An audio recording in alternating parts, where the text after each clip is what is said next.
Hello and welcome to Autology, the weekly podcast that brings you the latest on automotive technology. This week's episode is called Wait, so where will I charge my EV? And you're here with me, Anna Büttner, and Claudia Vittori, Associate Manager, E-Mobility at S&P Global Mobility, alongside Adam Woolway, Head of EV at Parkopedia. Hello to you both, and thank you for joining this week's episode of Autology. Hey, Anna, thanks for having us today. Yeah, thanks for having me. Thank you. Very good. So Adam, could you please briefly introduce yourself and give our audience a quick overview of Parkopedia to kick things off? Yeah, of course. So I'll start with Parkopedia. So Parkopedia is a global company with its headquarters in London. So founded in 2007. When the company was founded, it was done so with the mission of answering any parking question for anywhere in the world. So helping drivers find parking locations, and the way that we do that is by gathering data on parking locations everywhere in the world, and then putting that into APIs, which we then license to car companies and other companies that want to consume that data. So we have a huge tier one and OEM footprint, and I think globally, our data is in one of four of every new connected cars which are being built. So we have a very deep and wide footprint of the OEMs. And what I'm doing now is I'm coming into Parkopedia to help expedite the EV ambitions. So we believe that parking is naturally linked to electric car charging. And I've got a history of electric car charging. So I've been in this industry for the last 10 years now. I co-founded a company called Plugsurfing, which was quite successful as an EMSP on the European market. I then sold that company in 2018 to Fortum. And now I'm head of EV at Parkopedia, helping to bring our park and charge product to market. All right, very good. Thank you for that. And Claudio, could you please also introduce yourself and also explain maybe a little bit about the current landscape of the EV charging infrastructure and how this is expected to change over the next few years, kind of to set the stage for our discussion? Yeah, of course, Anna. My name is Claudio Vittori. I'm Associate Manager at S&P Global Mobility. I'm leading the research about the e-mobility components with a special focus on the charging, which means all the onboard charging components into the car. So the traditional onboard charger, DC-DC converter, as well as all the infrastructure that is off-board, which means how the future of the infrastructure might look like into a global scale. Our team counts today about 30 person globally, and we do offer our services to all the global OEMs, tier ones, as well as all the players involved in the charging infrastructure ecosystem. As I said, we have a pretty international footprint, and this allows us to have a pretty good understanding about how the market might look like in the future in terms of the vehicles deployment as well as the infrastructure deployment. And we do also have a pretty decent view in terms of how the consumers will use the technology and will use the infrastructure over the next today and over the next few years. And I think we all can agree about the fact that all the consumers are still looking at the domestic infrastructure as the most important piece of need over the next years. According to our numbers, more than 80-90% of charging sessions are already happening at home and will still remain at home, especially when, as long as the vehicles deployment, electrification deployment will occur into the vehicles used as a major vehicles, a first vehicle into the families. Of course, that said, we still have a pretty important aspect that has to be filled when it comes to people not having access to private parking spots, or as well as all the people relying on the infrastructure, public infrastructure. According to our data, still most of the consumers, about 20, not most of, an important part of the consumers, between 20-30% are still looking at the infrastructure deployment as the most important one. Or as an important piece of need. And within these 20-30%, we have recently listed on at the Zero Week in Houston that most of the major players are already counting that most of these sessions happening into the public domain are towards the high power charging sessions that are allowing the clients to fully recharge a vehicle in a shorter period of time. So effectively, to sum up our discussion, the domestic piece of infrastructure is where the major effort has to be done in the near future. But within the public domain, there will be still a need, and this need will probably go more towards the high power charging stations rather than AC ones when feasible, of course. Okay, very good. Yeah, thank you for your view on this. And Adam, so considering points made by Claudio, accurate parking information is getting more and more crucial to automotive OEMs. Can you maybe comment on how Parkopedia can help here? Yes, absolutely.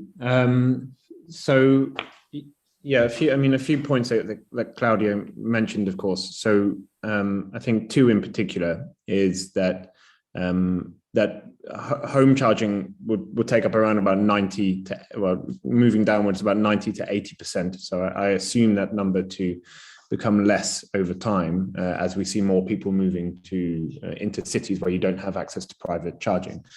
So that would mean that there's going to be a greater reliance on public charging over time. And Claudio also mentioned that, of course, a lot of the there's a number of people out there who are buying cars that won't have access to a private charger. So I think public charging is something which is always going to be there as a problem to solve for car companies. So whether that is, whether drivers really need to public charge all the time, or whether they just need to have that feeling of confidence that they're able to publicly charge all of the time, they need to be able to get a good answer to that question of, when they're out in public, where can they charge?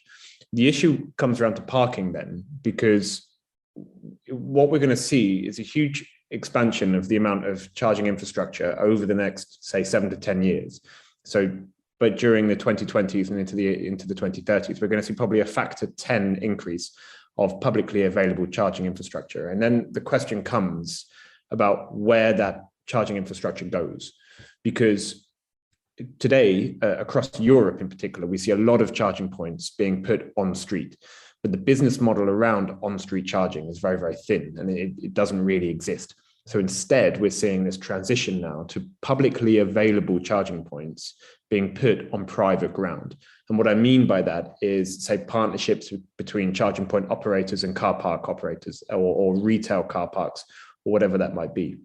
That then becomes a complicating factor for the driver, because if you want to charge your car, then not only do you need to know all of the data around the charging point, so in other words, the data which you can get from an OCPI connection, so what are the plug types, or is that charger point available, or is it working, right? That's all vital information. But in addition to that, as a driver, you also need to know all of the parking location data as well. So is there a barrier for that parking location? Is the parking location closed? Is there a restriction on the amount of time I can stay there at that parking location? And that's where parking and charging then become part of the same user journey, because even if you're getting information from the charging point, it doesn't mean that you can physically get to that charging point if there is a barrier in the way, or if the car park is closed. And that is then the two data sets that we at Parkopedia are bringing together in our Park and Charge product, in order to give that full user experience, or that full user journey, to give the driver the confidence that they will be able to charge whenever they find a charging point using our data sources. Very good. Thank you for that. You both touched on it a little bit already, but let me ask you this question next. What are the biggest challenges then of the current charging infrastructure? Claudio, maybe you can start out.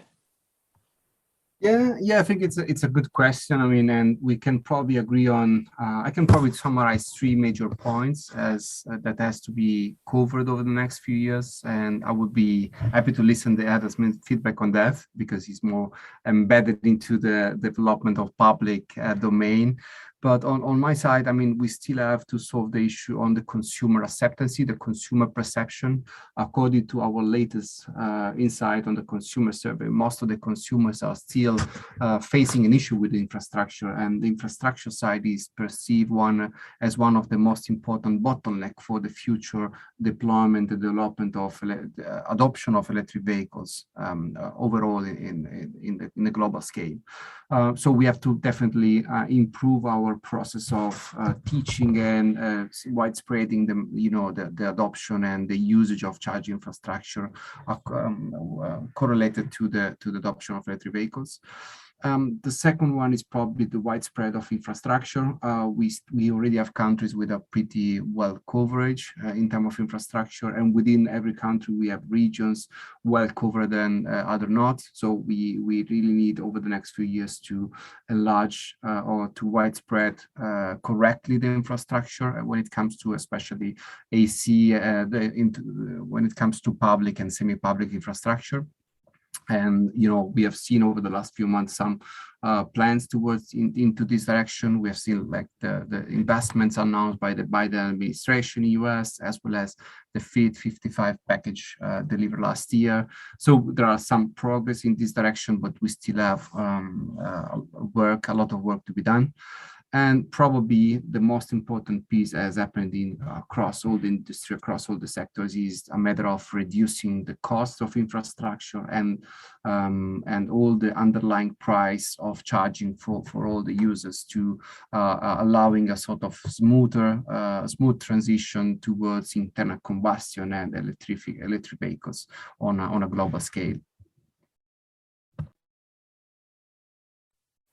Very good. And Adam, any points to add here? Keen to hear what, in your opinion, are the biggest challenges when it comes to the current charging infrastructure?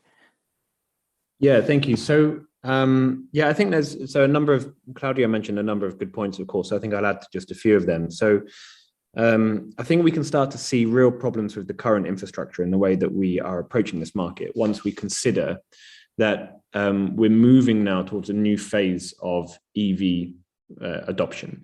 So what I mean is we're moving out of this pioneer phase, and instead what's happening is governments around the world are starting to really mandate that new cars should be electric. So, depending on the country you're looking at, whether that's Norway in 2025 or whether that's across the US states between 2030 and 2050, the governments are starting to mandate that new car purchases need to be electric.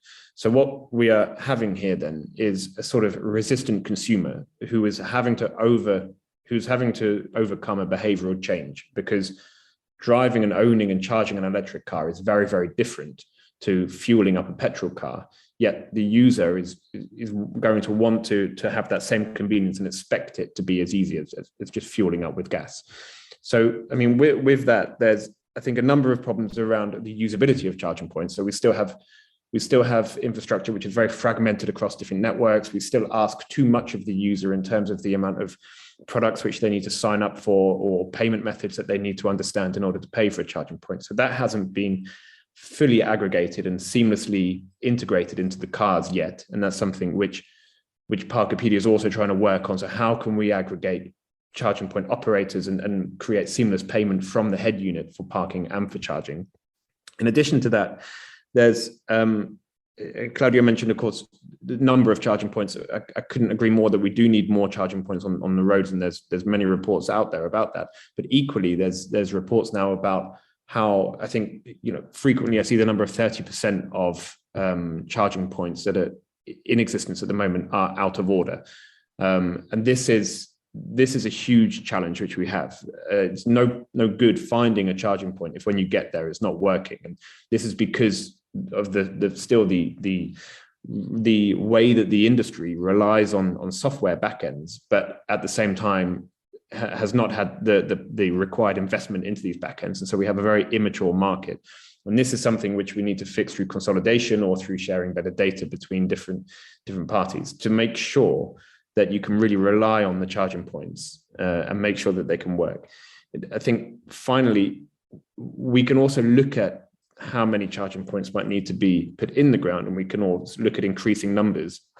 But in the end, I think we also need to focus and we need innovations out there to help increase the efficiency of charging infrastructure. So I'll just give you a statistic which came from the UK government report recently on public infrastructure.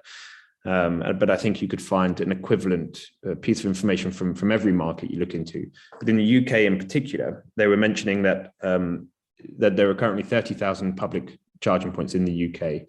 But for the amount of cars that they want to see on the road by 2030, they would need a factor 10 increase of that, so 300,000 charging points.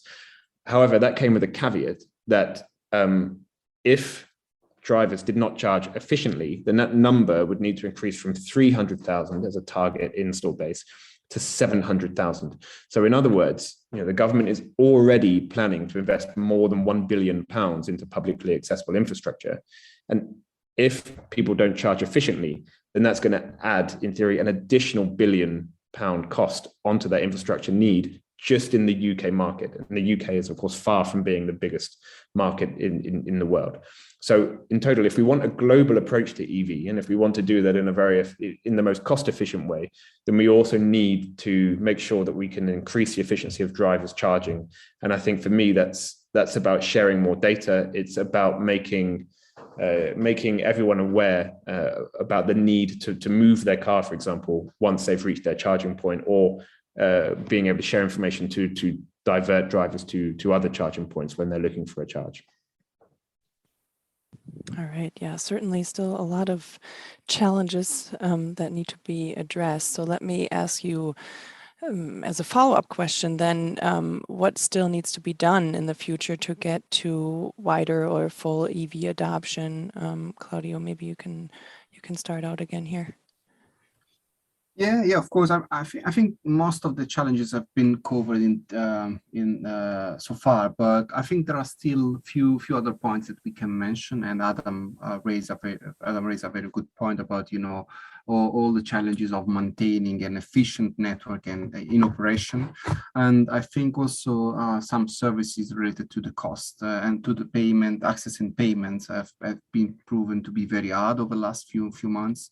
And I have briefly mentioned before that in March, I've been part of the Zero Week. I was hosting some of the major players into the industry, some CPOs and some other innovators. And I think some of the main concern in the industry so far are that we need to be more preparing to along a smoother transition for users, which means also in terms of how the interaction between all the network, all the operators will happen in the future.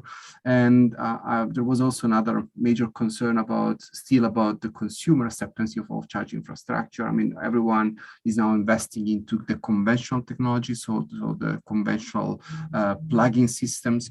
I think there are some players in the market that are trying to go over on that, are trying to look at what can be the future infrastructure in terms for all the users that are not totally happy about the fact of plugging up heavy and dirty cable in a car.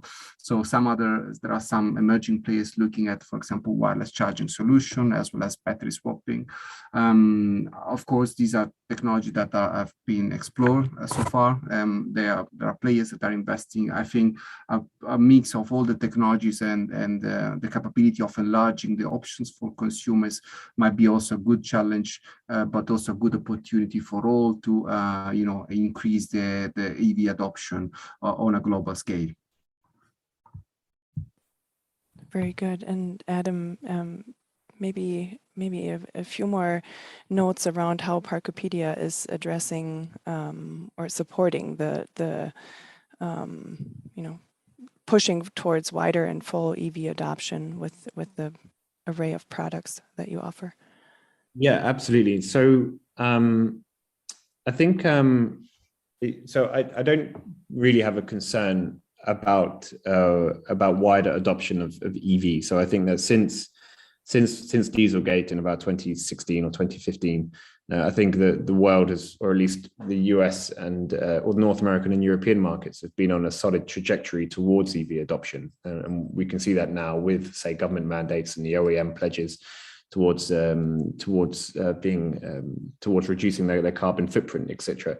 All of that is really pushing EV adoption. And so I think that the question then comes about how we make that a more pleasant experience for people that are going to be having to undergo this behavioral change. And I mean, that can come from various things, about whether we make whether we put more charging points in the ground, or whether we make charging points, say, more accessible for people who may, as an example, be elderly and not able to pick up heavy cables. There's many things that you can do that. I think from a Parkopedia perspective, what we're focusing on is making sure that the user experience is as seamless as possible by combining all of the data that we can. So the location data and the live status data, for example, of charging points. So we can tell you exactly where the charging points are and if they're available. And then also including that into the parking location data we have as well, and then feeding that into the head units of cars. So I think we're taking these steps in order to make it really hopefully a no-brainer when it comes to finding a charging point. The car should be able to almost do all of that for you, and we will provide that data by combining the parking and the charging location data to make that something which is so obviously simple for you to do and have confidence in as a driver that you're going to be able to get to a good charging point and charge there and have all of the information you need. Once we do that, we're then integrating with EMSPs around the world. So these would be the payment providers for electric car charging, to make sure that you can pay for the charging session and start the charging session from your head unit. And this is something which we're doing all in our in-car commerce product, which we already sell. We already provide to numerous major OEMs for parking. So we're widening that out now to feature other vehicle-centric services, such as fueling and tolling, but also definitely including electric car charging. So what we're doing is taking these two major pain points then of finding a charging point and then paying for charging, and we are then having a Parkopedia response to that, which we believe to be the best user experience, which will then hopefully help EV drivers and the new EV drivers of the future have a much more pleasant experience in changing to an electric car. Yeah, that makes a lot of sense. Yeah, thank you both for your insights here. And Adam, a final question for you, ending here on a lighter note. Can you share a fun fact that our listeners may not be aware of when it comes to parking or parking data? Yeah, absolutely. So I think there's two facts here. So one is that the average car spends 95% of its time parked. Which is something which in the EV we're often aware of anyway, because of course that's time that you can charge up. But what I didn't know, and we did some research on this, is that in the US, however, there's 8 parking spaces for every registered vehicle on the road. So that you can contrast that to people in Europe spending about 1 to 3 days per year searching for a space, depending on where they live. So we can see that we have a real shortage of space in Europe, but in the US, there's an abundance there with parking spaces for every registered vehicle on the road. Very good. Yeah, I can attest to that. I live in the Midwest, and I basically have zero issues finding a parking spot ever. Very good. Yeah. Great. Thank you. And unfortunately, that's all the time we have for today. A big thank you to you both for joining Atology. Thank you. Thank you. Thank you. And thank you to all you listeners for tuning in as well. We'd love to hear your thoughts on today's episode at our atology@ihsmarket.com email. And you can find out much more at autotechinsight.ihsmarket.com. Don't forget to hit all the subscribe, follow, and like buttons to stay on track with the latest episode. And we look forward to you joining us again on our next Atology podcast. Bye for now.